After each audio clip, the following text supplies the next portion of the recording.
Welcome to Trinidad and Tobago Opposition's media briefing, discussing local government issues.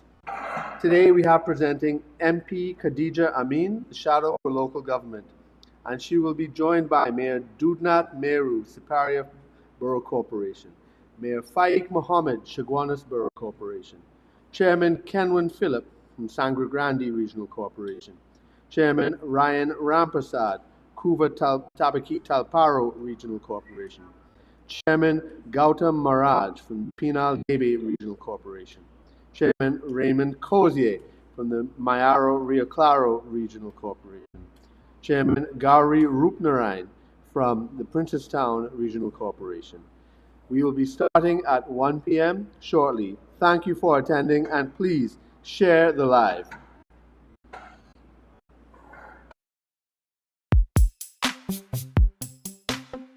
As you walk with us to the part of life, you will never have to walk alone. Come on!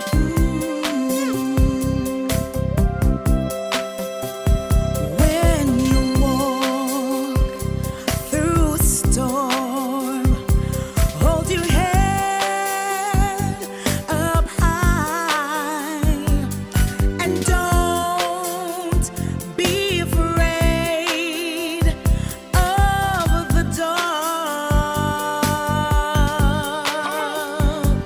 At the end of the storm, there's a rising sun. Look for the rising sun. And the sweet silver songs of the sky. Put God in front, and we'll walk behind. Walk on through the wind. Walk on through the rain. Door to door and hand in Though hand. your dreams be tossed and blown,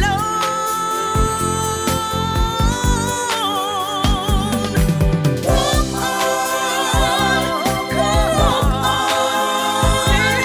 with hope in your heart, and you'll never walk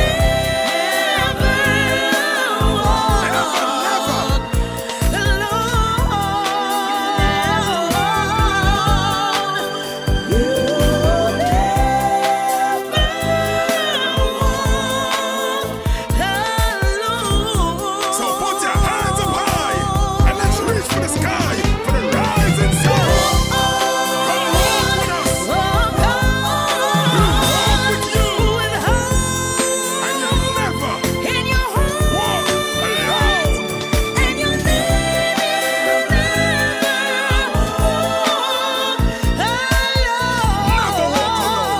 Never walk alone. Never walk alone. Never walk alone. You'll never walk alone with the UNC.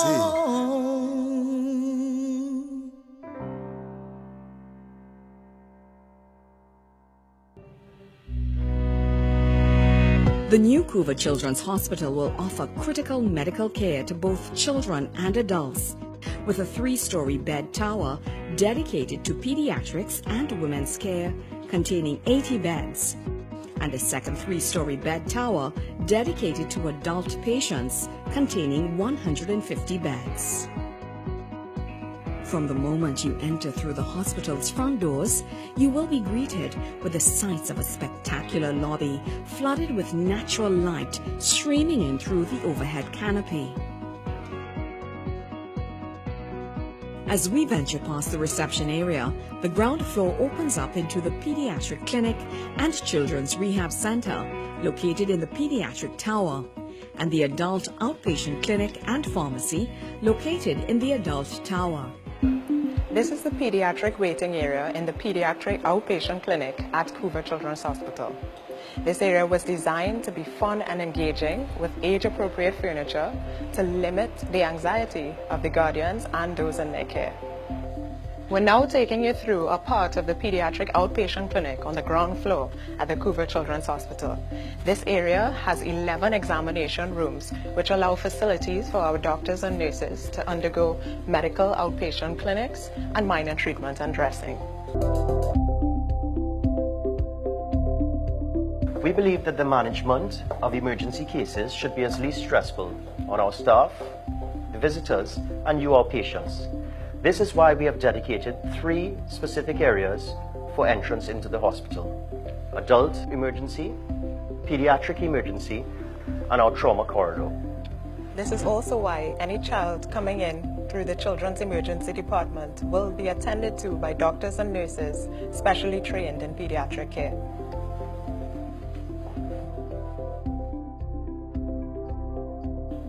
Welcome to the Pediatric Emergency Department at the Couver Children's Hospital.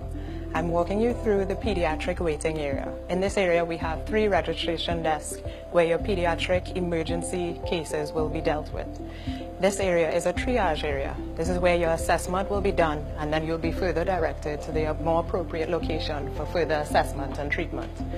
Within the Pediatric Emergency Department, there are 5 examination rooms, 5 treatment bays, and 2 resuscitation areas.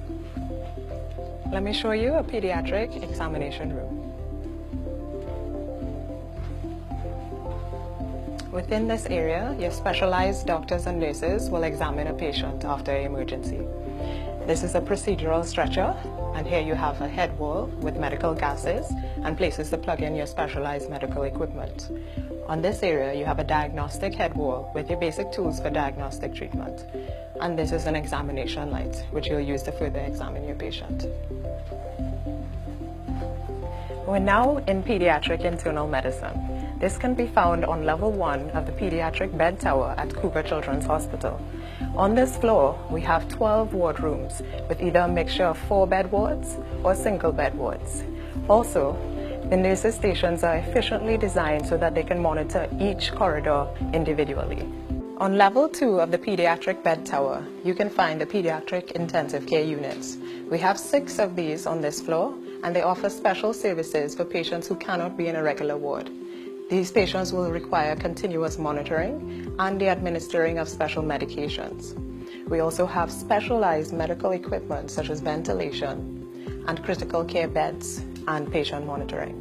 These critical care beds offer on-bed weighing mechanisms as well as chair adjustments, feet adjustments, and backrests. On level 2, we have the labor delivery ward. We have 4 of these rooms which offers facilities for the full delivery process, from labor and delivery to neonatal recovery and postnatal care. We also have facilities for the father or close relatives to assist with the pregnant mother. This is the neonatal intensive care unit. This is where, at the Couver Children's Hospital, we will offer care for our nation's most vulnerable. What you see here is a neonatal incubator. This offers a cocoon-like environment with optimal thermoregulation and protection from external factors. At the Couver Children's Hospital, we have 2 dedicated nursery areas with a centrally located nurse station for optimal monitoring and supervision. Also unique to the hospital are these viewing windows behind me.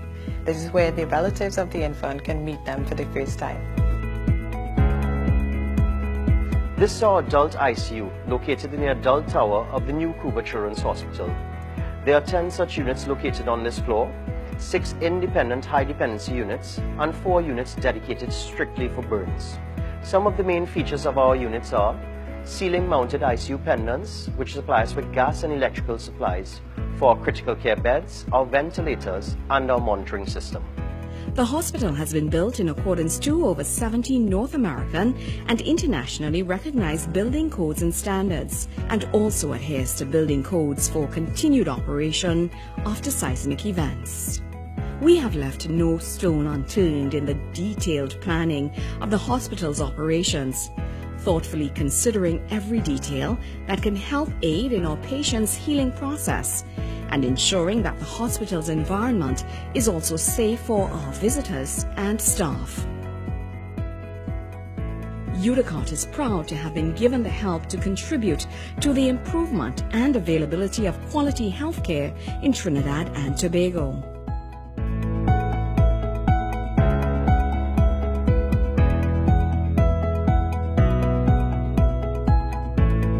I had said when I became Prime Minister in 2010 that my projects will be not those in tall buildings, but the projects that I will concentrate on will be in schools and in hospitals. This hospital will also be one to attract medical tourism. Yes, it will service our citizens here, but it will also be a light shining throughout the CARICOM, and that was what this dream that others spoke about, that is what it was about. This is a project that will endure for generations to come. And this hospital will be servicing the children and adults of Trinidad and Tobago. The ultra-modern Couver Children's Hospital now ranks as the newest beacon in medical advancement and innovation in Trinidad and Tobago, as we seek to vastly improve the delivery of first-class health care to our citizens, with special emphasis on our children. And now better positions Trinidad and Tobago as the region's first choice as a premier medical tourism destination.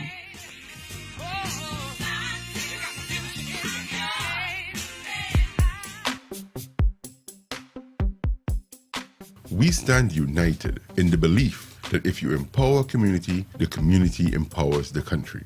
We are the party that gave every child a secondary school education since 2001. By building more schools in 11 years than others did in 40. We believe that no child, Rich or poor, should be left behind. which is why we give every 4-month student a laptop to expand their minds and their dreams. We are the party that put police cars back on the streets. And gave the police a $1,000 bonus because we believe that we should support the persons who are protecting you. We are the party that reduced the murder rate to its lowest in 14 years. We expanded GATE, stopped the property tax, and increased maternity leave.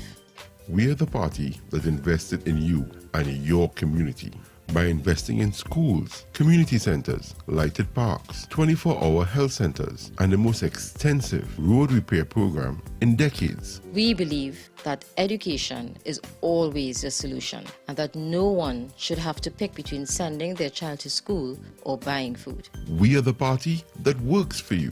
We are the first responders in every situation, working to deliver a better standard of living for you and your family. And most importantly, we have confidence in you, the people of Trinidad and Tobago. This is not a campaign, it's a movement based on building communities and strengthening families. Come out and join us, and together we will get the nation working and moving again. Our children will once again have access to GATE and technology. We will improve healthcare. By cutting the time it takes to see a doctor in an emergency, we will establish a senior citizen unit in every major hospital and staff the hospital with the doctors and nurses you need to create a first-class healthcare system. We will focus on creating high-paying jobs, fixing our laws to remove red tape, and ensuring that you and your family are safer. We will reduce corporate taxes to jumpstart the economy, create a special investment zone along the East-West corridor, and work with entrepreneurs to build a digital economy. This is an investment in your community to move the nation forward and get TNT working again.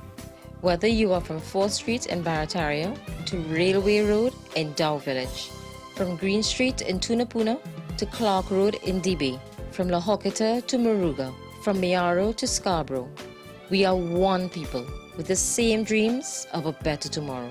And when we stand together, we win together. We are UNC and proud.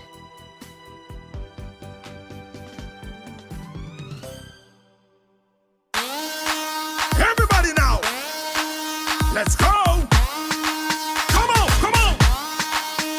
Hey! Whoa, oh, whoa, oh, yeah, yeah,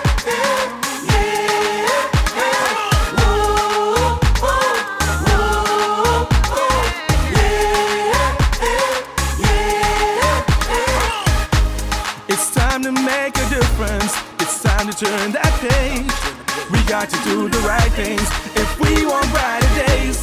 Cause things ain't getting easy and the road ahead is tough.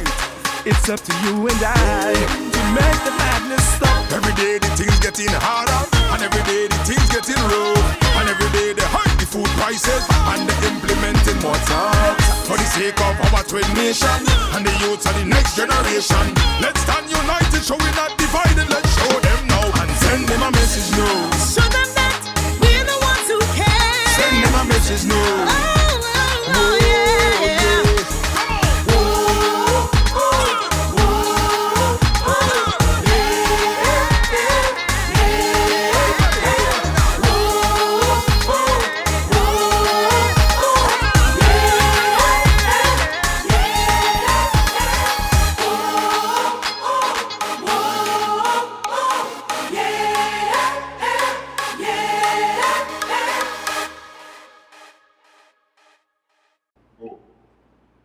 Good afternoon, Trinidad and Tobago. My name is Khadijah Ameen. I am the Member of Parliament for St. Augustine and the UNC Shadow for Local Government Issues. Today, the opposition has a special media briefing for you because today you will hear from the mayors and chairmen of our municipal corporations, our local government representatives who are facing the real issues on the ground because of the government's failure. We have been promised local government reform in Trinidad and Tobago. We have been hearing about local government reform since the PM came into office. Every local government election, they come forward with more promises of reform. To date, we have zero reform. The legislation for local government reform has been passed in Parliament, and it is for the government to account us in terms of their failure to implement any kind of reform. There are issues in every regional corporation, and these issues are caused by ministers' failure to release funds on time, to supply human resource that is required, and to adhere to their promises. Local government reform is not the plaster for every sore. It appears that the government is consistently undermining local government, and today, we will share with you what some of the real issues on the ground faced by our citizens are because of the failure of government. I want to start with the issue of crime. As you know, crime is something that seeps into every community in Trinidad and Tobago. And in our regional corporations, because we have so many areas with increased murders, increased robberies, home invasions, and other violent crime, our municipal corporation workers are also at risk. In communities where there is an increase in crime, you find that sometimes garbage collection services are interrupted, construction projects have to stop, and the maintenance of watercourses and other public health issues are put on pause, including spraying for mosquitoes by insect vector control, which falls under Ministry of Health, but is coordinated with the regional corporation. More and more, we find workers requesting security, requesting municipal police or the TTPS to accompany them to collect garbage, to do construction in communities. Our regional corporations have been working with that challenges. When, of course, a community has garbage collection interrupted, there's a pileup of garbage, there's a public health hazard, and people can get sick. Municipal police officers are now tasked with additional responsibilities. We have heard a promise of 100 new municipal police officers for every regional corporation. Since 2020, we have been hearing that. Since 2015, as a matter of fact. Where are those municipal police officers? Our chairmen and mayors will tell you more. This, in fact, is one demonstration of how the security situation and the failure of the Minister of National Security, Minister Hines, to reduce crime and criminality in our nation is affecting local government. We have the issues of human resource shortage in our regional corporation.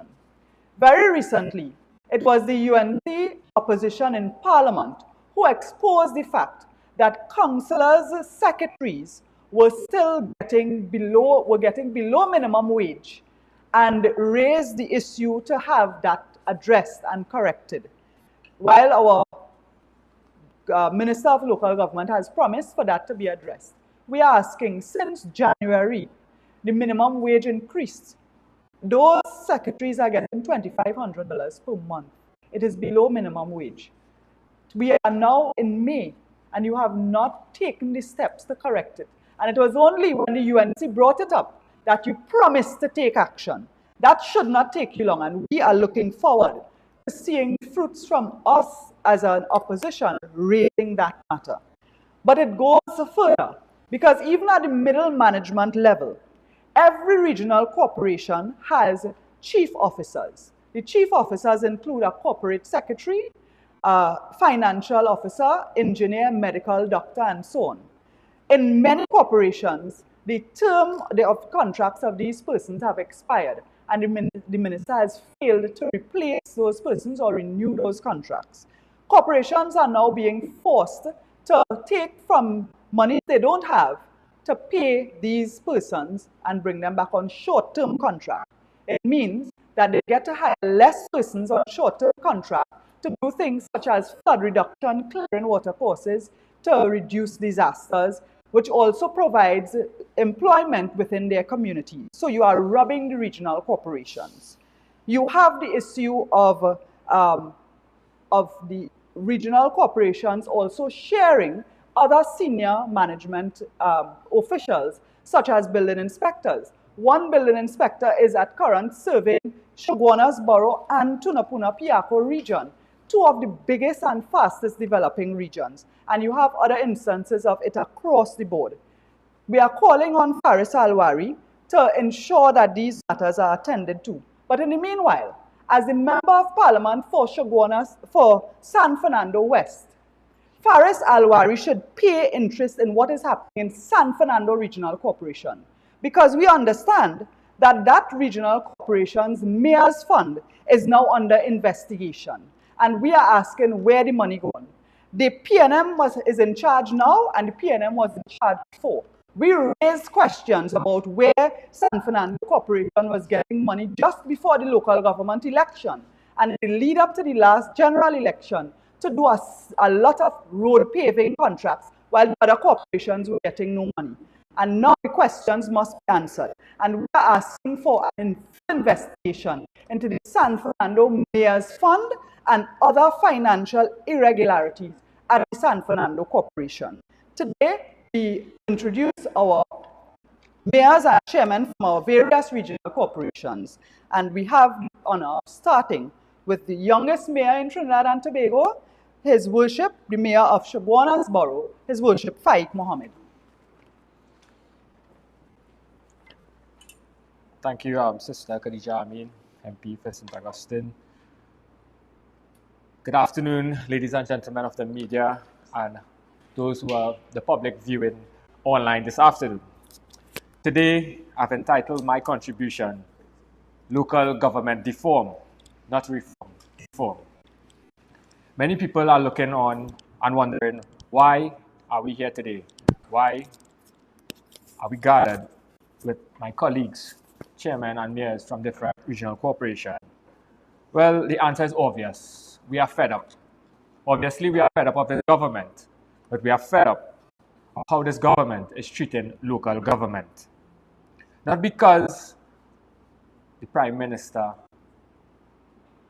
isn't fond of our line minister, doesn't mean he has to treat local government with the same disdain, disregard, and disrespect. So I call upon this government to start to put some respect into local government. Ladies and gentlemen, the only time, as MP Khadijah Ameen just said, the only time this government knows about local government is when there's a local government election. The only time there's talk about local government reform is when there's a local government election. And after election is done and dusted, all the promises never materialize. It has been 8 months since election, and not a word on local government reform. Maybe you might get a few words from this minister, but that's all you get. A few nice words, but no timelines. In 2023, the minister held a press conference, and he went on to say he's going to turn on parts of the Local Government Reform Act. I want the media to ask that minister today, how much of that Local Government Reform Act was turned on to this day? Since that statement was made, I can tell you, nothing was made. 8 months has passed in this new term of local government, and we are still awaiting for the proclamation of those acts. My colleagues and I, we stand here before you today because local government affect the lives of every citizen of this country. Garbage disposal, local government. Safety and security, local government via municipal police. Cleaning and clearing of water courses, local government. Repairing roadways and developing infrastructure, local government. Water trucking issues, local government. Building and development plans, local government. Sometimes when you bounce your big toe, you even call a councillor. My colleagues and I present here today, collectively in this room, we affect the lives of approximately 800,000 citizens of this country. 800,000. Therefore, it is our duty to ensure that our people are treated justly, and it is our duty to battle with this unjust government for the people we represent. We are here to call this government into question. How do they expect local government to work efficiently and effectively when corporations are being starved of funding? When corporations have a big hole in middle management? When corporations cannot purchase materials to patch simple potholes? When corporations can't fix vehicles and purchase fuel? When councillors can't even pay rent for their offices? When office secretaries are being paid under minimum wage?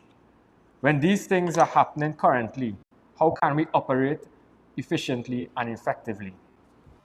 I want to touch on a point I mentioned recently, just above, the big hole in the middle management. We are in a crisis in local government, in all municipalities, even in P&M control corporations, but they won't say it, but they're happy that I'm going to mention this point. So you guys are welcome. Any key positions, such as the principal medical officer of health, engineer, road officers, corporate secretary, building inspector, they are all vacant throughout all municipalities in Trinidad and Tobago. Sorry, in Trinidad. Not for months, but in some cases for years. It is so bad in Shogunas, as MP Ameen just said. We are currently sharing building inspectors with Tunapuna Regional Corporation.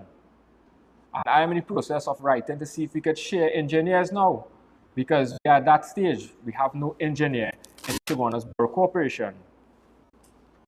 Our principal medical officer of health recently got a contract, but you know for how long?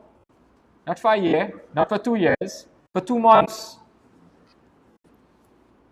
I just hope that we don't reach a state in local government where we have to start to share toilet paper with one another. So, members of the media, I want you to ask this question. Is this the idea that this government has when it comes to local government reform? I just want to move quickly into another point. Safety and security. This is a major concern in this country.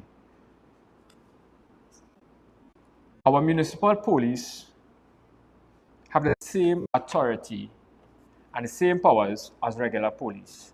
However, we do not have the same strength. We don't have enough officers assigned to corporations. And I will use Shogunas as an example. Approximately 7 officers are on 8-hour shift, and a minimum of 3 have to be stationed at the police station. So how can you control an entire corporation frequently with 4 officers? How can you assist with traffic control with 4 officers? How can you maintain order at the market with 4 officers?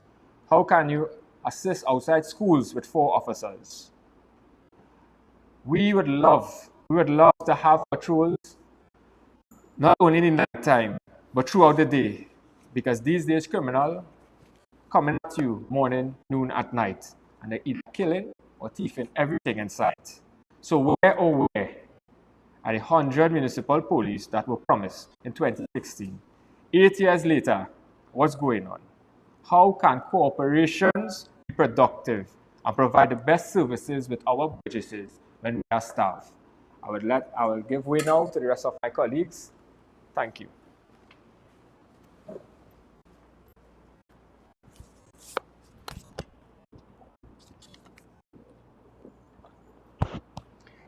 Pleasant afternoon to Trinidad and Tobago. My name is Raymond Cozier, Chairman of the Mayrhoo Regional Corporation. And as you know, I always say, Mayrhoo is the Miami of Trinidad. Mayrhoo is a destination. It's a place where people choose to go. And a destination in jeopardy. The journey to Mayrhoo is a very disgusting one. And whichever route you choose to reach the Mayrhoo, it is a serious challenge. Whether you choose to use the Mazalana Mayrhoo Road, whether you choose to use the Naparima Mayrhoo Road, whether you choose to use the Konapo Southern Road, it is a challenge. For years, the road has been in deplorable condition. The Manzana Mayrhoo Road, we just came out from hell in that road. So, the constituency of Mayrhoo is the wealth basket of Trinidad and Tobago. And it is so unfortunate that we are in the wealth basket of Trinidad and Tobago, and the wealth leaves Mayrhoo, goes to the coffers of the government, and do not return to the residents of the region of Mayrhoo or Claro for they to be of any benefit of the wealth that comes out of the constituency.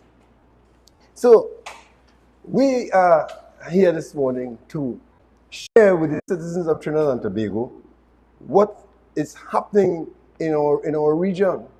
So the Mayrhoo Claro Regional Corporation don't generate any major funds. We depend on the government of Trinidad and Tobago to supply the finances for the people to benefit from the resources. We are in the 8th month of the financial year, and the Mayrhoo Claro Regional Corporation has not received 1 cent under the heading of materials and supply. For the 8 months, we have not been able to purchase not 1 load of road building materials. And our roads are in such deplorable conditions. The citizens are upset with local government representatives. They are upset with their councillors. They are upset with the chairman because they don't understand that if the government of Trinidad and Tobago do not supply the financial resources to the regional corporation, we are unable to supply their needs. So we are here today to share with you, for you to understand that it is not that your councillor do not want to fix the road. It's not that your councillor do not want to fix the landslip. To name a few of the roads, we have in Rio Claro, the Ecclesville, Rio Claro Mayrhoo Road, in such deplorable condition. We can't fix the road. We have in Cunningham, the road in deplorable condition. We cannot do anything to the road. We have in Lazare, the road so bad, we can't do anything to the road. We have in Ponderosa, a landslip there that is $1 million to repair. We can't do anything about it. We have in Pool Valley, a disgusting state. We can't do anything. And we have to come out to the public and let the public know what's happening because we are carrying the brunt of the vexation of the people, and we are not really the reason why it is not happening. So we have started to embark on local economic development because Mayrhoo is not what it used to be. The citizens of Mayrhoo and the region of Mayrhoo, and the constituency of Mayrhoo, depending on the oil and gas. And that situation has changed drastically. So we have to come up with other creative measures and other initiatives that could provide a sense of earning for people to live. And we are embarking on the local economic development. Presently today, we have we have tourism training in the Mayrhoo Civic Center. But we depend on the citizens, local and foreign, to traverse to Mayrhoo. As over the years, Mayrhoo people, on weekends, thousands of people head to Mayrhoo. And the situation now, it is very discouraging. So the businesses are in trouble, right? The government had, the local government ministry were given $200 million, the SRC company, $200 million. They couldn't spend it, they transferred it to the Ministry of Works. And up to now, local government has not received any resources from that $200 million to do anything in their road, any significant thing in the different region. So we are calling on the ministers. We are calling on the government of Trinidad and Tobago. It is like they are spiting the United National Congress corporations. We are saying that the citizens of these regions are citizens of Trinidad and Tobago.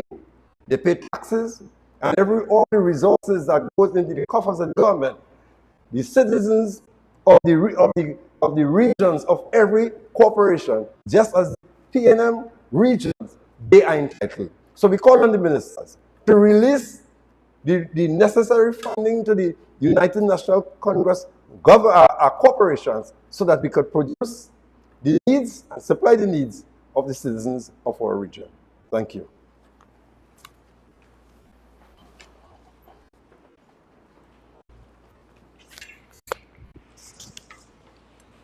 Good day, ladies and gentlemen. I am Councillor Ryan Rampersad, Chairman of the Couver Tabakit Talparo Regional Corporation, and I will be speaking about issues pertaining to water and water distribution within our region as well as across the country. At the beginning of this year, a gentleman from my electoral district of Londonville Talparo would have called me, and he said in a very sad tone, "Councillor, I want to let you know that I will not be going to church anymore on a Sunday." And the reason for that is because he did start to purchase water. The rainy season had ended and the dry season had started. And where he lives in the community of Tamana, there's no water mains. And during the dry season, you have to purchase water or depend on a truck-borne service. He indicated that the gas bill to take him to church on a Sunday would be sufficient if he saves that to purchase water for the month. Now that broke my heart, because when you live under a PNM government, the church may be your only solace. That may be the only place that you could go to feel good about anything at all. And for you to have to give up going to church and continue to live under this PNM government is really heartbreaking. Just last week, I saw two boys within the community of Mundo Nuevo. They attend the Brazil Secondary School. And it was a Monday morning I went to do a site visit. I saw them playing in the road, playing football in the road at about 10 a.m. And I know these young men, very hardworking, diligent, constructive, intelligent young men. And I inquired from their parents why were they at home, because they are usually at school. And the mother indicated to me that she did not get water for 3 weeks. And that weekend was the last of the little bit that she had, and she could not wash their school clothes. That is heartbreaking. And these are the stories that we hear all the time across the country, not just within Couver, Tabakit, Talparo. It is quite ironic that the people of these communities of Tamana and Mondo Nuevo live within a constituency named La Hoqueta Talparo. And it is even more ironic that the largest water dam in the Caribbean, namely the Arena Dam, is located within La Hoqueta Talparo. And these people are suffering tremendously for water. And you live just a stone's throw away from the largest dam. Prior to the 2010 general election, the region of Couver Tabaki Talparo serviced, through water trucking services, contracted services, 35 communities. At the end of Mrs. Kamala Persad-Bissesa's term as a Prime Minister, we would have reduced that number from 35 to 12. We served 12 communities in 2015, so we reduced it by 23. Now, we are in 2024, and from 2015 to 2024, we are still servicing 12 communities. What does that tell us about PNM governance? The CTTRC got $800,000 under the Vote for Water Trucking service. And we utilized that $800,000 to serve 550 households within these 12 communities. That lasted us 8 weeks. The 8 weeks started the first week in March, and unfortunately and sadly, it ended Monday of this week. Monday evening, my phone, together with other councillors' phone, started to ring off the hook, because these residents, who are mostly located in rural communities, are worried. They are petrified as to what is going to happen now, because they have been getting water for the past 8 weeks via our water trucking system. It doesn't mean that the rain is going to start Tuesday morning. We still forecast another couple of weeks of dry season, severe dry season. So we are in a position where we did not get a sufficient allocation at the CTTRC. Our allocation, which was released eventually, is depleted, and we are without funding to continue this very important service. Now, our minister is known for all the fanfare and for gaslighting the country, and he would go on the media and say, they have money, the corporation, they have money that they can use on spend balances and other income.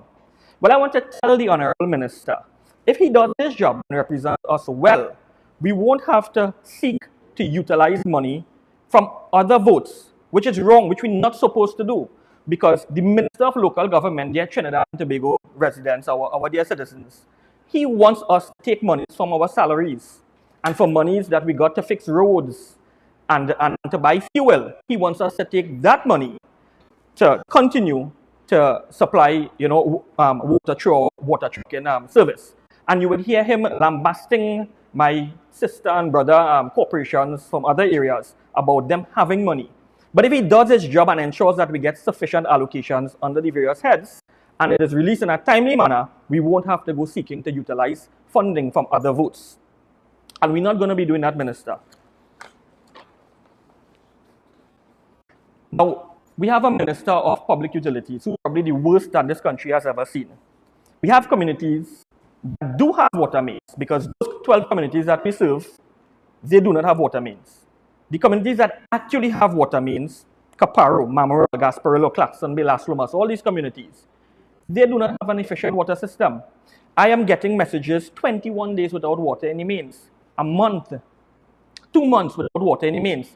When the Minister of Public Utilities, who represents central government, when he fails, he puts pressure on local government, because our dear residents call on us, members of council, to supplement that shortfall in water. At the regional corporation, Couver Tabakit, we just have 2 trucks, and it is very difficult for us to supplement the shortfall. Another problem that we have is bad roads. We at the regional corporation have to go and fix roads that belong to the Ministry of Works, where the various MPs should be making representation. For example, La Hoqueta Talparo, Third Station Main Road, Talparo Main Road, the water trucks cannot get across this road unless we go to fix it. I'm not sure what is happening with the MP for La Hoqueta Talparo. In closing, I want to state that if we reflect and think deeply about that disparity in the numbers, 35 communities prior to 2010 were being served by the Couver Tabakit Regional Corporation, and when we ended our term of government in 2015, we reduced that number to 12. from 2015, 12 communities, and we still have 12 communities in 2024. That tells us that when the PNM said, let's do this in 2015, they didn't do anything, and they have not done anything. And in 2020, when they said, we love you, so we'll take care of you, they don't love you, they're not taking care of you. At the Couver Talbot Regional Corporation, and together with my fellow colleagues, we will continue to take care of you as best as we can. We will continue to do what we have to do. But we want to ask you that when the bell is rung, that you do what you have to do. I want to end by saying, in 2020, I saw the Member of Parliament for La Hocketa Talparo with a map of the constituency, and he said he had the blueprint. I'm not sure if 4 years later, if the print has faded. So I brought a map here today of La Hocketa Talparo. This is it here. And I want to mail it to the Member of Parliament to remind them of the various roads within La Hocketa Talparo that needs to be fixed and the various water courses that needs to be dredged, because it seems as though he has forgotten as a constituency to see about. Thank you very much.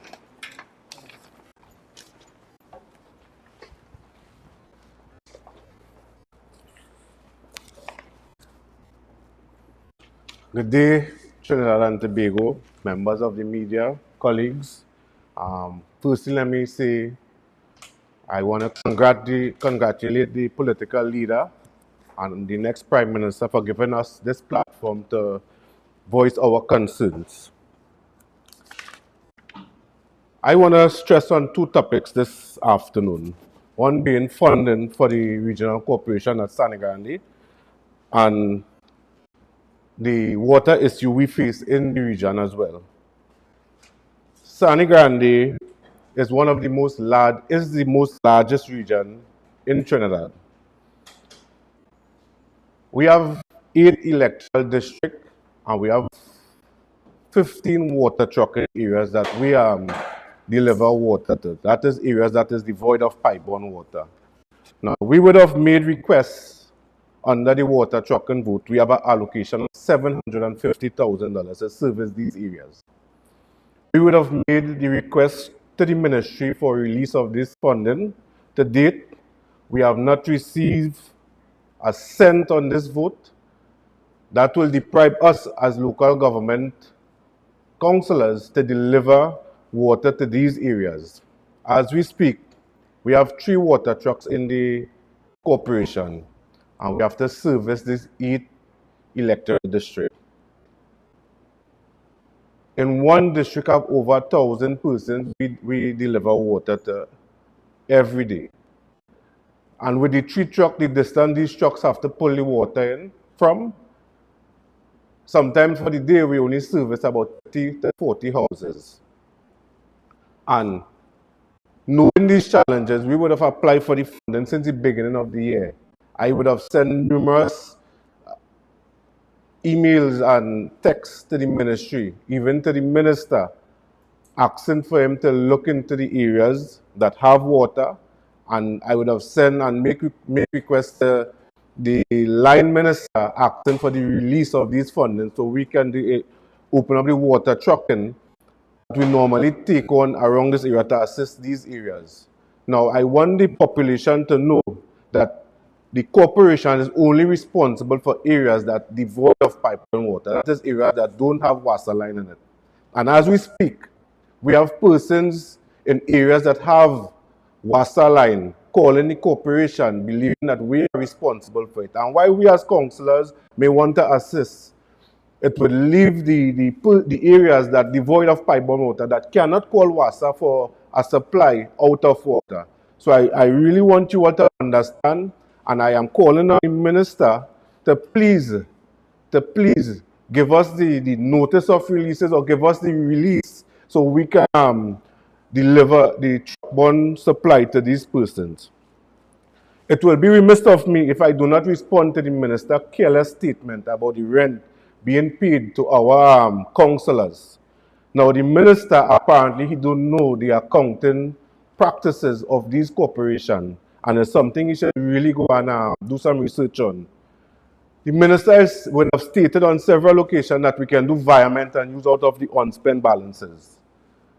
I want the minister to know the only how you can do environment is if we would have used up all the funding on the vote, and first we will make a supplemental request to utilize funding, and then we will look at environment. Environment should be the last option you look at when you want to move funding from one vote to another. So the minister saying that we can do environment.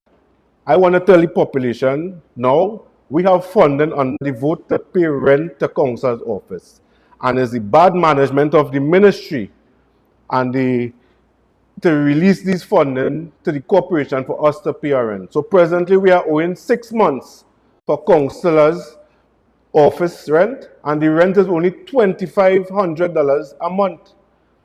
When the MP for Toko Sanigrandi, as we see in the Auditor General report, receiving over $700,000 for rent, I want to ask him if he is receiving his rent on time. The Minister of Local Government, are you receiving your rent on time, Minister? Because clearly it shows that you all are receiving your rent on time. Persons, landlord that is responsible for this councillor's office, this is what they depend on, $2,500 a month to make ends meet. So I want to ask the minister to please stop playing smart with foolishness and try to insult the intelligence of the people of Sani Grande and release the funding on the vote so we can pay the rent for council's office. As we speak, we are 3 months behind time for the administrative building. We are on the verge of being evicted from the corporation because we are not receiving the funding to pay the rent for our administrative building. And this is where we as councillors work from, where we sit and keep our meeting to pass funding. That is funding that we receive for in the corporation. The Minister Word of State, we receive 58% of our allocation. That is another lie. We would have received 40% of our allocation, and most of the funding that we receive is to pay scavenging and recurrent expenditures. Recurrent expenditures is the normal running of the corporation where we pay workers. So the minister continue to play smart with foolishness and continue to insult the intelligence of the people of Toko, Sani Grande, and by extension Trinidad and Tobago. It is showing clearly that Mr. Kazim Hussein was better than this minister. It is showing clearly because you could have picked up the phone and call Kazim and he will answer. And if he have to fool you, he will fool you. But this minister, since our term in office to now, every time we call, no answer whatsoever. No answer. And he continue to go on a platform and lie to the population and make them believe what they want. I am saying to Trinidad and Tobago, you never get a second chance to make a first impression. The UNC under Kamala Persad-Bissessar would have outdone itself in delivering to the people of Trinidad and Tobago.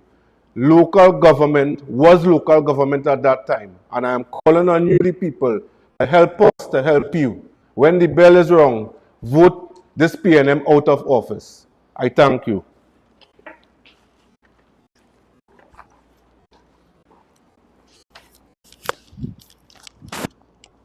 Good afternoon, ladies and gentlemen. I take this opportunity this afternoon to call upon the Minister of Local Government to ensure that Princestown Regional Corporation is a proper constituted corporation. Since the last local election to now, our councillors cannot meet at the Princestown Regional Corporation. After winning all 10 seats at the Princestown Regional Corporation, because of an error of someone from EBC. That is not the fault of the persons who voted and the councillors at the Princestown Regional Corporation. And the reason why I call on the minister this evening is when you write him, he don't reply. So I know he will be looking at this press conference this afternoon. And that is why I am calling on him to ensure that this corporation be constituted very soon.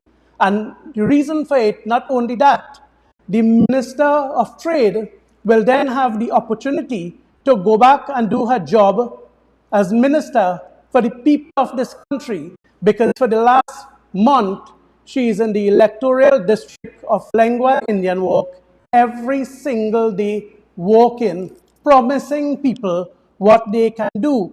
So I am wondering if they're promising who is really in charge, who really in government.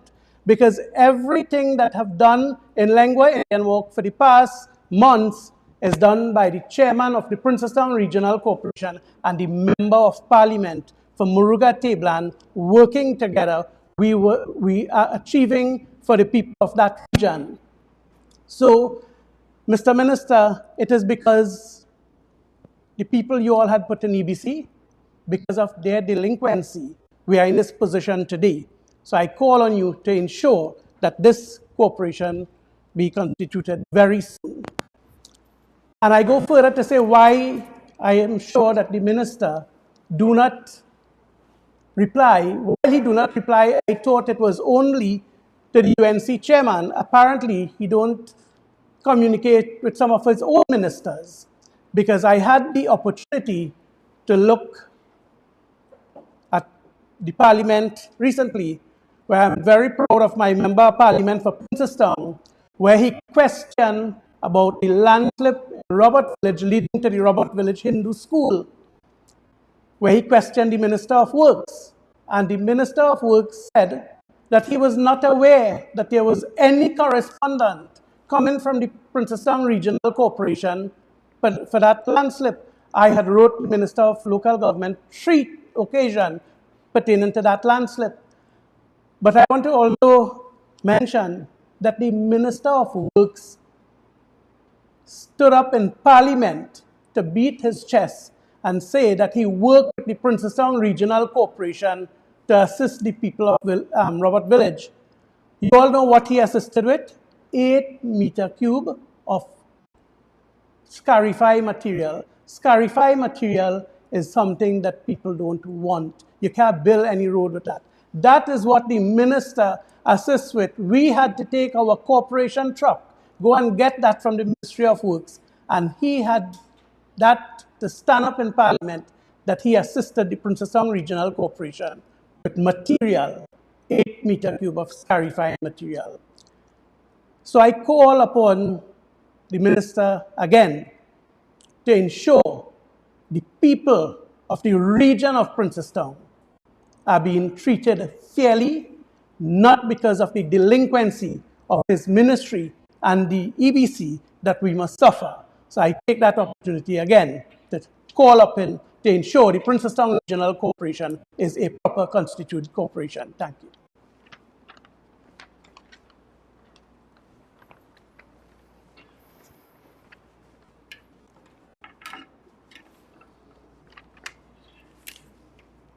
Good morning, Trinidad and Tobago. I am Alderman Gowtam Maharaj, Chairman of the Penal-Debe Regional Corporation.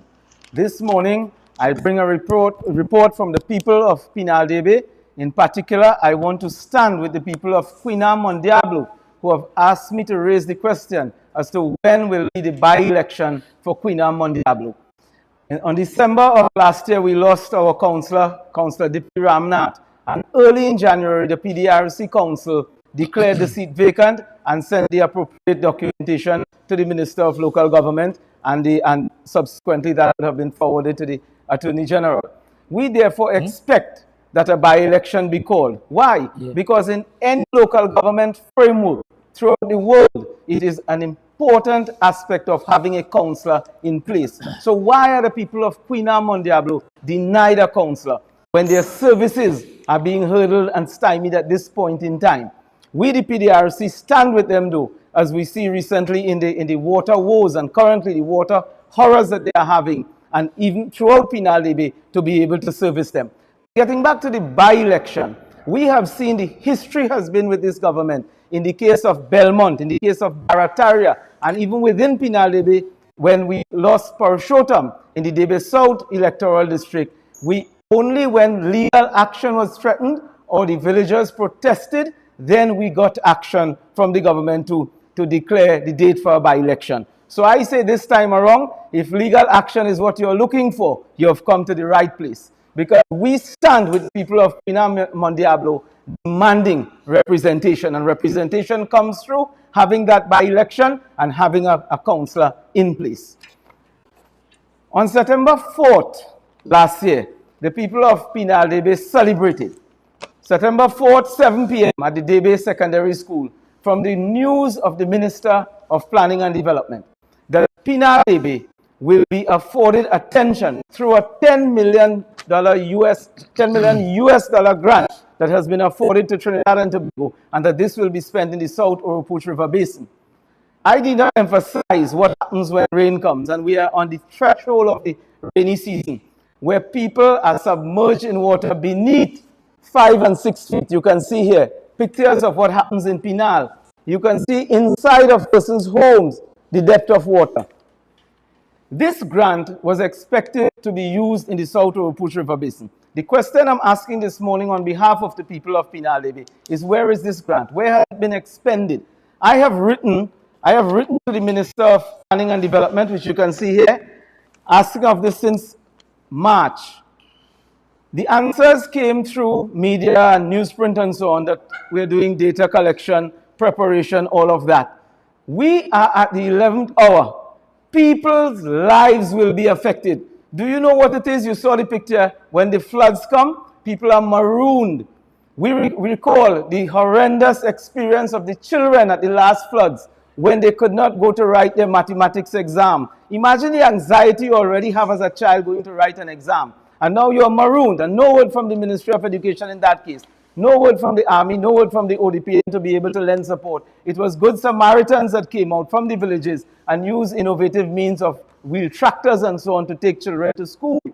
We do not want a repeat of that. So we are saying to the Ministry of Planning, if you have received this grant, start while you do the planning, and I understand the need for planning and support it. Start with the big ticket, low-hanging fruits. We need an excavator on the ground now. We have the channels such as the Chowdhury Channel, the Paro River, the Komata River, the Jacknairon River, that needs cleaning. Also, for one to understand asset ownership, the rivers in Penal-Debe, which are in some cases 14 meters long, spanning from Mayrhoo to Queenam, which is the 264 kilometer square region. We need those excavators. The assets are owned by the Ministry of Agriculture, by the Ministry of Works, the major rivers. The PDRC owns the roadside drains, of which we are cleaning. But we require, where these drains, over hundreds of them, outfall into the rivers, for those channels to be clean also. The Ministry of Agriculture, I wish to give you information, Minister of Agriculture. Your 210G John Deere excavator is sitting at the Extension Office awaiting parts over 2 months now. And this is factual information. Just through our regional coordinating meeting, we garner these facts. Get that excavator up and running, get the parts into it, and let us clean those channels.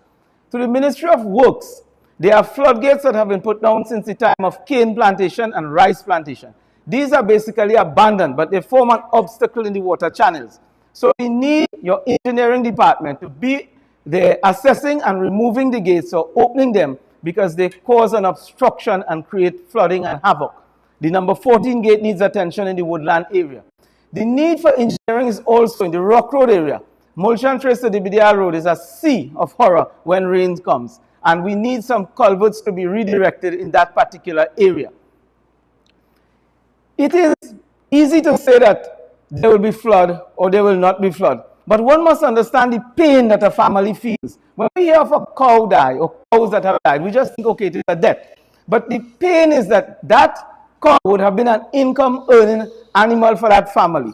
And that item, when lost, now prevents a child from going to school, prevents members of the family from achieving medical attention. And this is how horrendous it is. So I appeal to the hearts and minds of the ministers to please approve these excavators to be out in the Penal-Debe region. Let us clear those channels. Let us get those engineering works out of place quickly. And I'm certain with those actions, we'll be able to alleviate flooding. I call again on the Minister of Planning for the Flood Adaptation Project, the South Oropouche River Basin, to be able to come out and let us get those channels cleared. Let us get those floodgates that are causing obstructions removed, and to be able to help the people of Penal-Debe so they do not experience this again of flooding that causes so much havoc. In fact, right now, I will say that people are trembling in fear of what will happen if a shower comes. So I beg that you hear my call on behalf of the residents of Penal-Debe and attend to it immediately.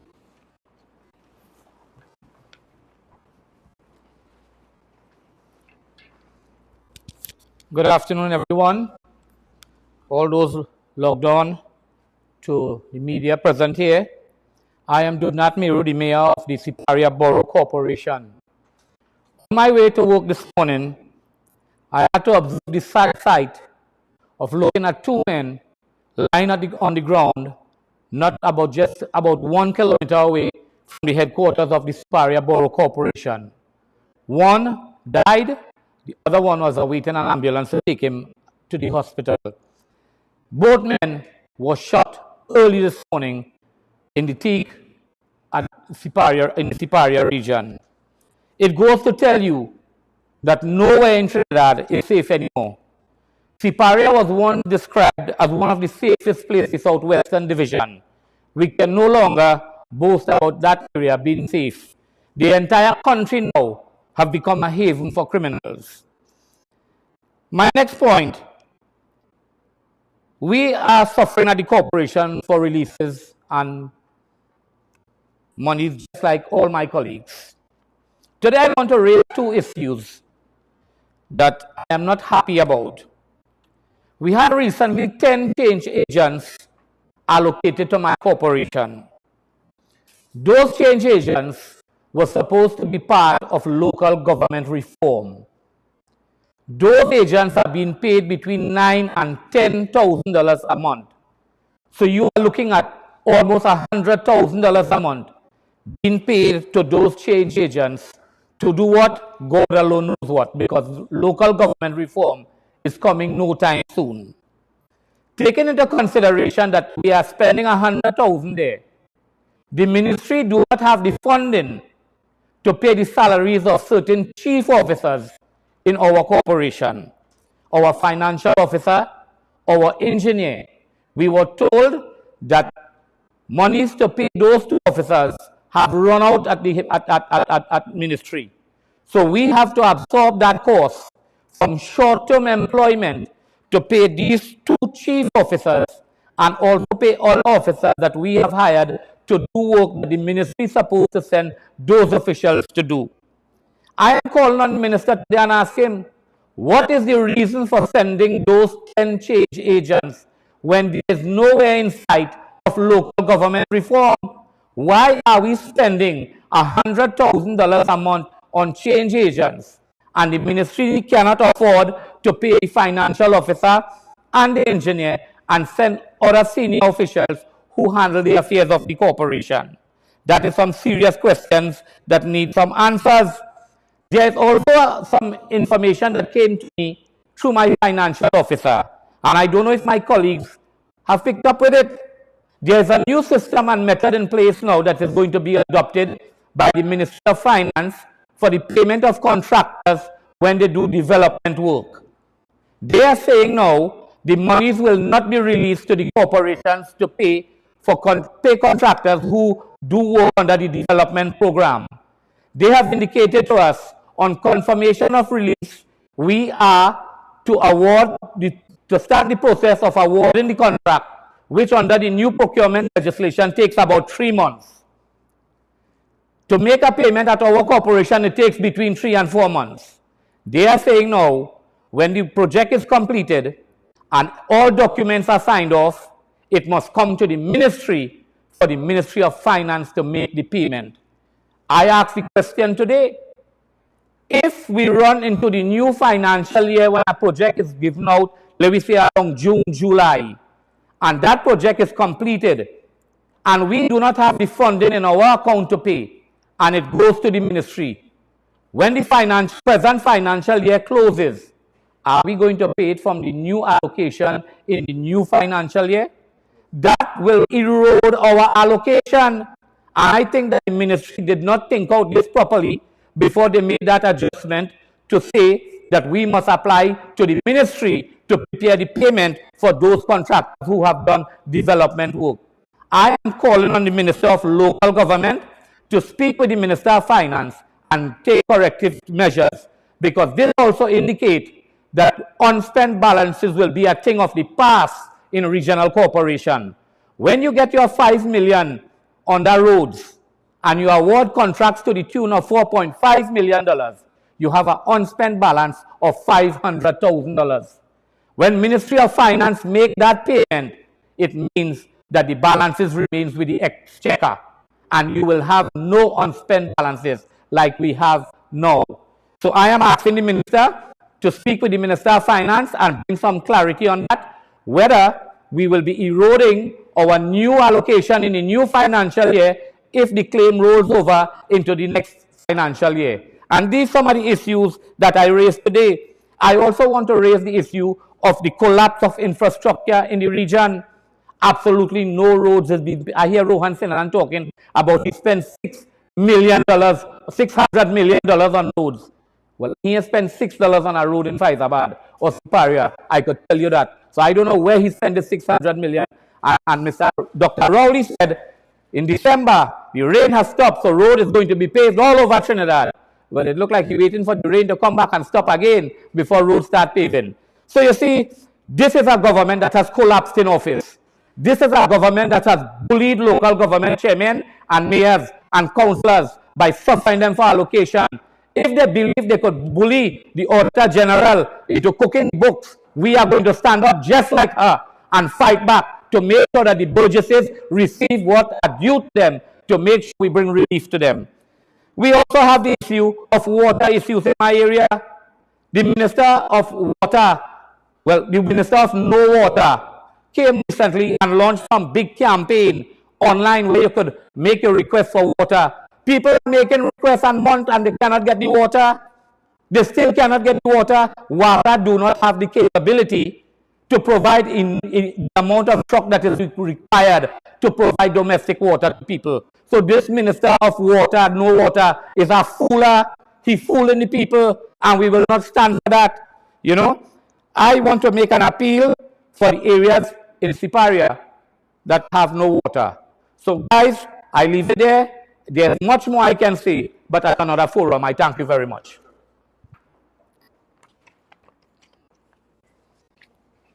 7 minutes gone, or cut me?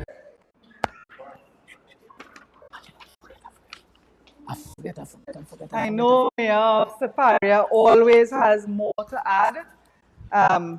And today I want to begin by thanking all our mayors and chairmen for articulating some of the issues in their region. And as you, as citizens out there, you know that there is so much more that your mayors and chairmen could talk about.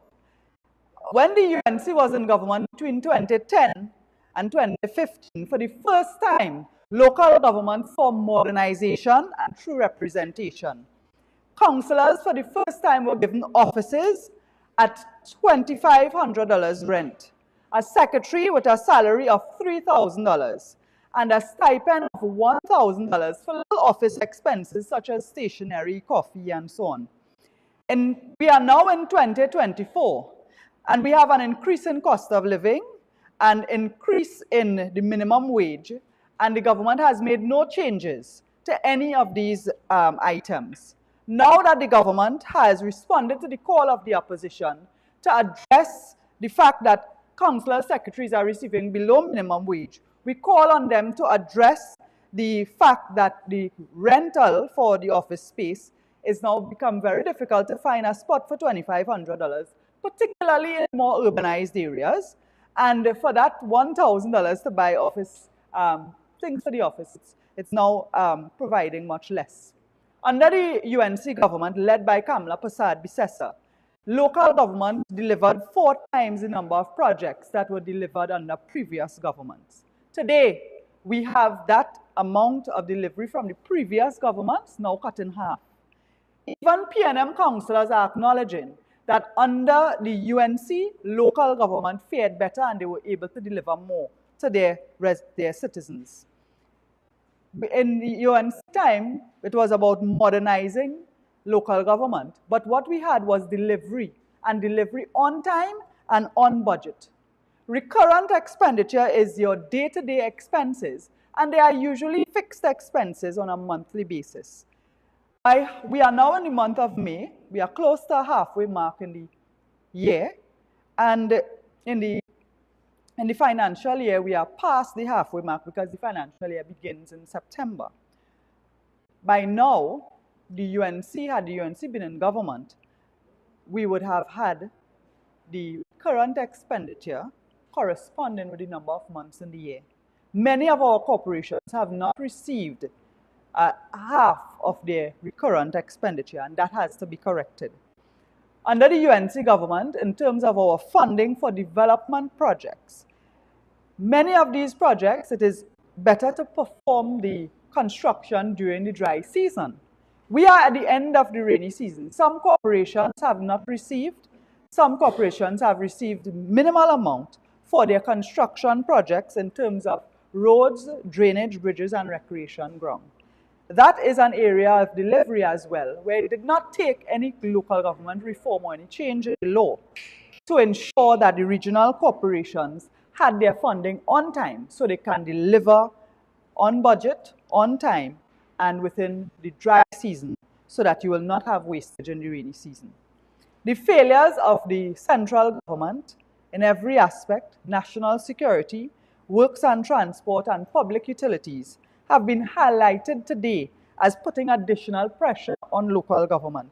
And you, in our communities, you will have an appreciation that our regional corporations are now forced to maintain roads, drains, bridges, and recreation facilities, do garbage collection, and fight to stretch the funding, even to have councillors' offices stay open, so that regional corporations are no longer able to focus on strategic development, local economic development, fostering local tourism, and improving the quality of life. Kamla Prasad Bisesa-led government was in office in the very recent past, enough for you in Trinidad and Tobago to compare the performance of the UNC in government against the PNM in government, and particularly in local government. I am pleased to now allow our chairman and mayors to answer some of the questions that have been coming in from reporters online. And our PRO, Mayrhoo, who is here, will call on some of the chairmen to come forward to respond to some of the issues raised. Thank you. First question I have here, sent in is for the chairman of the Steinberg Brandy Regional Corporation. And the question is, I know you mentioned it earlier, but can you just clearly state and clarify, what is the status of the offices of the councillors evicted due to government's non-payment of the $2,500 rent? As we speak, the both offices, councillor for Sani Grande South, councillor Sichan, also the councillor for Valencia West, that is councillor Neely Silva, presently their office are locked, and we still are waiting funding to pay these rent for office space. Okay.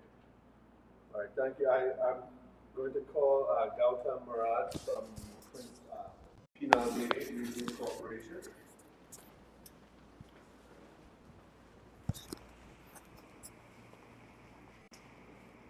And the question here is, what provisions has the Penal-Debe Regional Corporation made to service Penal-Diablo since the failure of government, since the government has failed to call a by-election?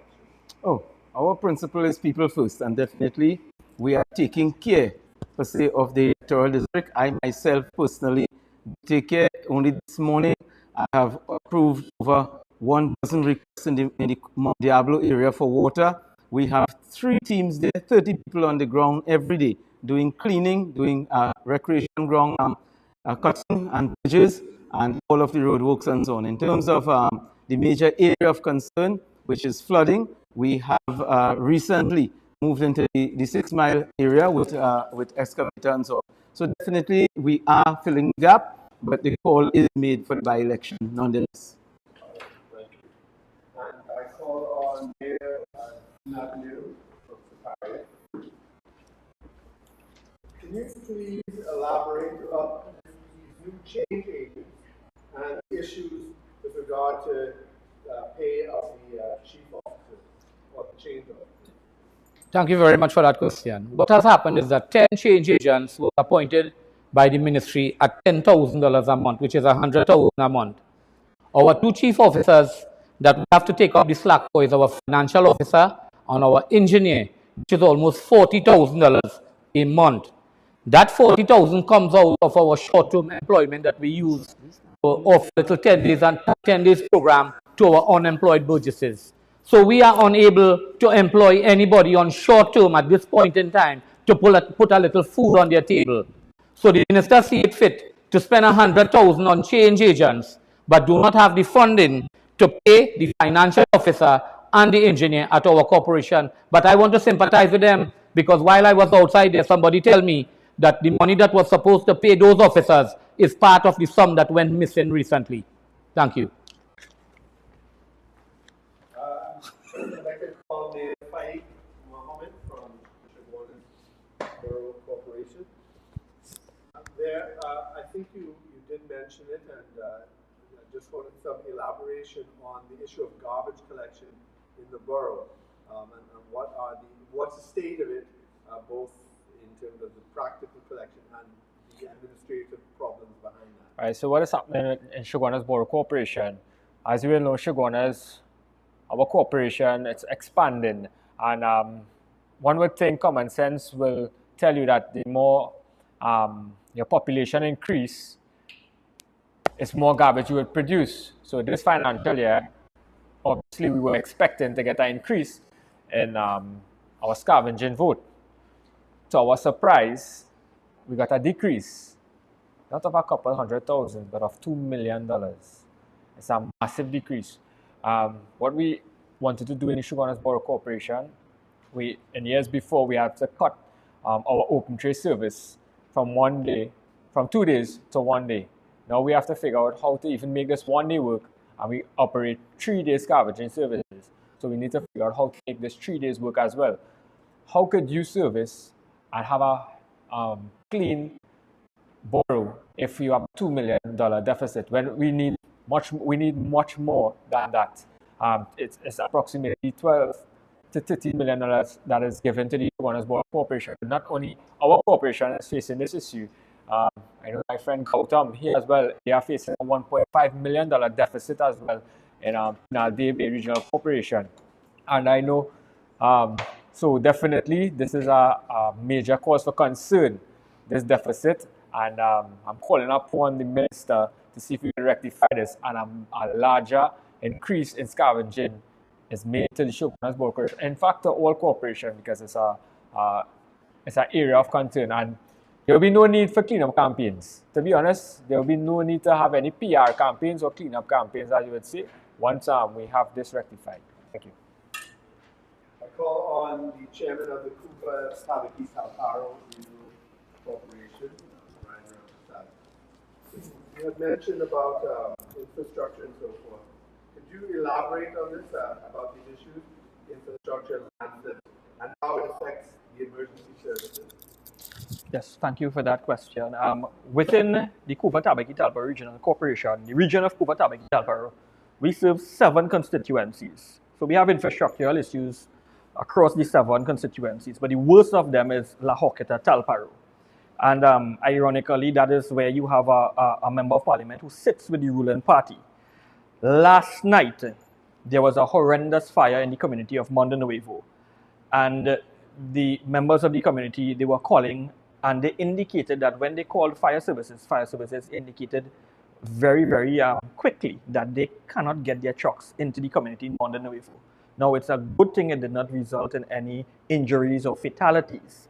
But when I saw the footage, it resembled those huge fires that you see in North America and so on. It was really frightening. In that same community, we have poultry farmers who have had to shut down their operations because supply trucks can't get to them. This sounds funny, but recently one of the villagers in Todd's Road went to fix a pothole, and when he put it up on social media, the caption was, he was fixing a pothole inside a landslip because the community has to drive through the landslip, and over the period of time, a pothole emerged in the landslip. That is where we reach, fixing potholes inside landslips. One of the major problems is the lack of human resource, especially Ministry of Works in Shoguanas. We have heard recently that along the East-West corridor, a lot of hiring took place by the Ministry of Works. The Ministry of Works workers, they complain to us all the time, and they have just 2 laborers to see about a huge area in central Trinidad. If you do not clean the drains, not everywhere you will get box drains. Earthen drains can suffice. It will suffice once it is cleaned and once it is functional. And many of these landslips that are emerging in countryside areas, they are emerging because of a lack of maintenance. When the rain falls, the water has nowhere to go. It seeps and it makes cracks, and that is what is happening. If you were to ask me, have I reached out to the Member of Parliament to highlight these problems? Yes, I did. As soon as he came into office, within the first couple of weeks, I gave him the benefit of the doubt, and I said, you are here for, well, maybe 5 years. And I toured my entire electoral district with the Member of Parliament for La Hoqueta Talparo. Again, normal PNM style, fanfare, lots of personnel from the media and so on.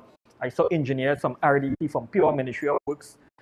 When we toured back then in 2020, I'll give an example. Fletcher's Road and Todd's Road, they had 5 landslips back then. Presently, they have 8 landslips. Not one has been fixed, and that is within the constituency of La Hoqueta Talparo. So infrastructure continues to affect us. And you asked about emergency services. Fire services couldn't get in. The water trucks cannot deliver. The mailmen can't deliver. So the bad infrastructure is affecting us across the board. Thank you. Chairman Raymond Cozier from Mayrhoo Regional Corporation. You had mentioned the absence and vacancies in staffing at the corporation. Could you elaborate on why has this emerged and the effect it has on the corporation? Okay, thank you for the opportunity. So at present, we don't have an engineer. We don't have RO3, we don't have RO2. We have checkers filling in for RO1 position, and that has been happening for years. We recently received an RO1, and we had an engineer for a while, and he left. So we are absent of an engineer, and that is very critical and crucial because we are thinking about, we're dealing with preparing of estimates to do all these projects. It's important that we have competent technical officers because the members of council don't prepare estimate, don't prepare scope of works, don't manage jobs and projects. And we want to ensure that we get value for money, right? So the absence of these chief officers, these important officers, are really affecting the corporation because we really don't want to have substandard work in our region. So it is really affecting us, and it's the ministry. It's the ministry to fill these vacancies. I had a meeting with my CEO yesterday, and we discussed the possibility of taking on an engineer on short term. That too will affect our internal resources for the continuance of what the things that we have to do. So it's really important that the ministry own up to their responsibilities of providing these officers that should come from the coffers of the ministry. And I would just like to touch on officers for councillors. We have 7 councillors. Only 2 of them has offices. So we have 5 councillors without offices. And that is taking a real toll on the members of council. Members are working from the vehicle. They are coming to my office to ask secretary in my office to assist them. The residents don't have a official place of meeting them. Councillors are frustrated. One of the councillors I was informed even reached out and wrote the minister a few days ago, and they sent an acknowledgement letter saying that they received it.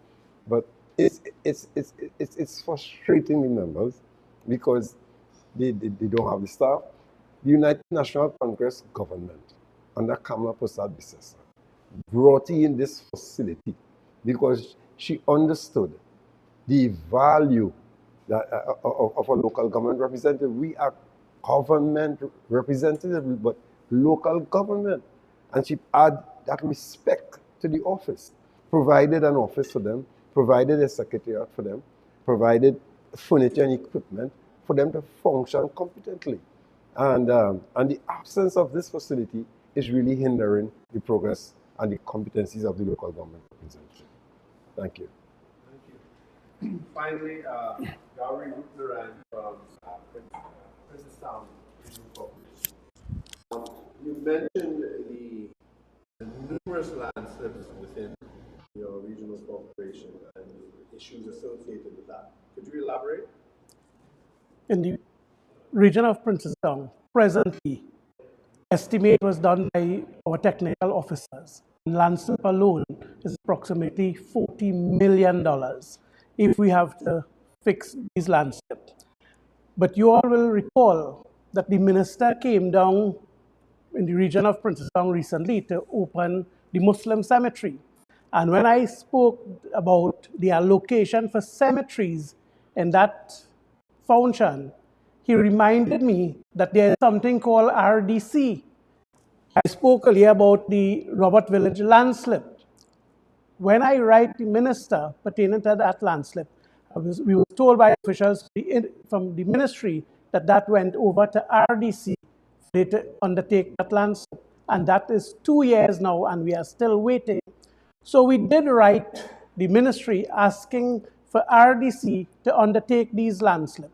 But apparently, the minister knows RDC conveniently because he used $2.4 million to assist in the Muslim cemetery in Maruga Tablan because they're looking for votes in the next general election. So they don't really care about the people who at this time really in need, because the Tablan area, the Robert Village Hindu School, is within that North Road. And if, when this rainy season comes in, the road should collapse, over 600 children will be denied from attending school in 85 homes. So that is why the minister speaking one time about RDC, but plain foolish, because he knows what he can assist the corporation without funding that is allocated to the corporation, but he's trying to spend it only to gain political gains and not in the interests of the people. Thank you.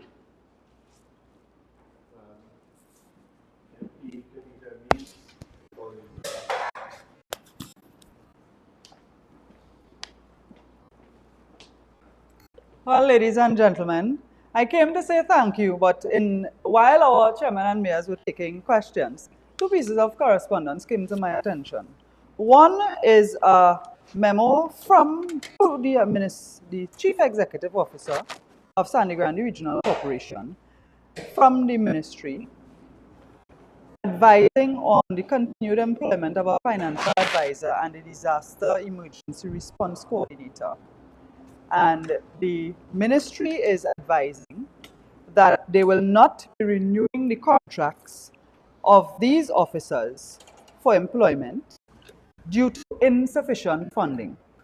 So we are asking, where is the money allocated to each regional corporation for this purpose?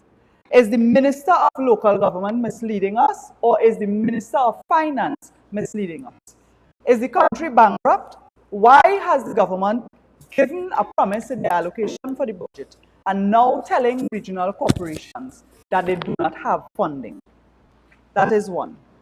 Secondly, it is with regards to I understand today, in response to the UNC, the PNM's General Secretary has issued an announcement indicating that the PNM intends to open nominations for the seat in Quina Mondialo. We heard our chairman of Penal-Debe, Gowtam, Maharaj, calling for that to happen. We are asking, we do not care about PNM business. We care about residents and the citizens of Quina Mondiablo. The fact that they have been denied a representative since our very esteemed former councillor, Dipti Maharaj, passed away. We want to know when is the date for election, A by-election is due. A seat has been declared vacant. When is the election going to be called? We are not concerned about PNM business. We are also, do not have any doubt that the Queen-Diablo region electoral district will be returned to the United National Congress. We are very confident of the UNC's victory. All we want is the date. We are not business with the politicking. But the people of Queen-Diablo deserve the opportunity to vote for a representative. Ladies and gentlemen, this Monday, the opposition's anti-crime town hall series will continue. And we are going to Mova Lavantil at the Mayrhoo Community Center at St. Francois Valley Road. So, Mova Lavantil. Correct.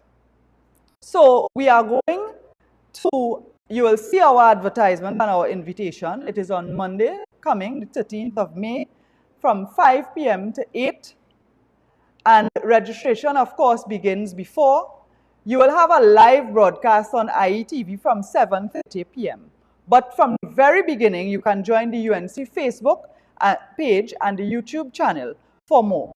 The opposition remains committed to the anti-crime talks, and many of you have come forward to give suggestions. And the leader of opposition, the Honorable Rampersad Bissessa, has given a commitment to continue to welcome the ideas of persons who are in communities, who are stakeholders, who have ideas and strategic plans for reducing crime in Trinidad and Tobago, so that when the UNC returns to government, you would have a say in how crime is reduced. So we thank you again, and we look forward to seeing you at the Mayrhoo Community Center, and that is at St. Francois Valley Road in Belmont, in Mova. St. Francois Valley Road in Mova. So let me repeat for those of you, the opposition's anti-crime town hall series continues in Mova Lavantil, and it is at the Mayrhoo Community Center, St. Francois Valley Road in Mova, from 5 p.m. to 8 p.m. Registration begins at 4 p.m. So we look forward to seeing you. Join us on our UNC Facebook page, the Leader of Opposition's Facebook and YouTube channel, and the IETV from 7:30. Thank you. Everybody now, let's go. Come on, come on.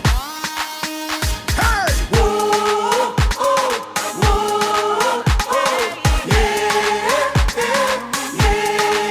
Come on. Whoa, oh, yeah. It's time to make a difference. It's time to turn that page. We got to do the right things if we want brighter days. Cause things ain't getting easy and the road ahead is tough.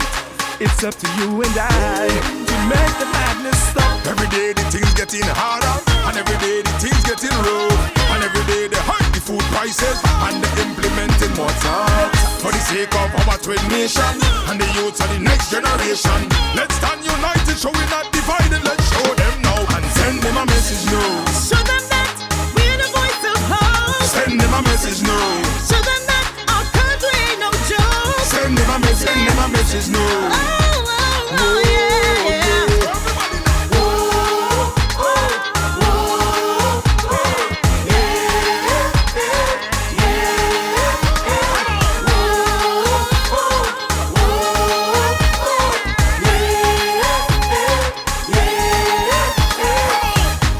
From a distance, look at the picture. Tell me what you see.